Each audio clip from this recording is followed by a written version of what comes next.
Good morning, members. I hope everyone's well. Just currently Wednesday morning, it's around 7 a.m. and what an absolute belter of a morning this is. This is probably one of my favourite parts of the golf course, where you just look back down on 13. You can see a lot of 6, you can see a lot of the rest of the golf course over there as well.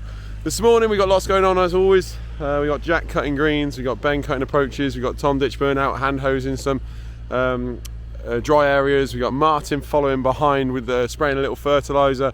We're not going with a lot of fertiliser just because performance is really good, so I don't want to suddenly get a flush of growth. So we're spraying our plant growth regulators this morning to keep on top of that vertical growth, and we're spraying about 2 kg a hectare of urea fertiliser and of potassium nitrate fertiliser. So that gives us around, off the top of my head, around 1.2 units of N, which is just enough to tickle them through, make sure we keep the plant healthy. But obviously this time of year we need to try and make sure that we get enough moisture into the soil, into that turf as well. So like I say, Tom is out hand hosing this morning. Hand hosing is such a crucial job. I just want to reiterate, no matter what irrigation system you have, hand hosing is so important, because you can be really bespoke where you're applying your water. Right now, because our greens irrigation is really inefficient, we have to hand hose quite a lot. A great example of this is the 5th green. If you've been on the 5th green after a hot, dry day, you'll notice, I think, every single corner of that green dries out, purely because the distribution uniformity of the automated heads isn't great. So therefore we have to then come along and top up with a hand hose.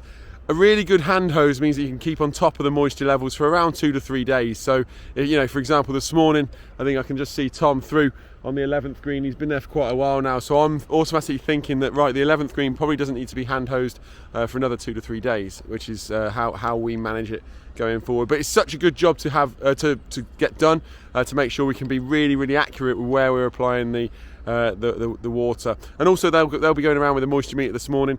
Any areas that look a little bit dodgy, they'll whack the moisture meter in.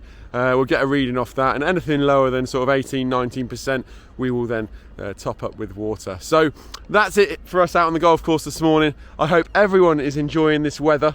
Fantastic day on the horizon today. So I hope everyone's enjoying their golf, and we'll see you on the course.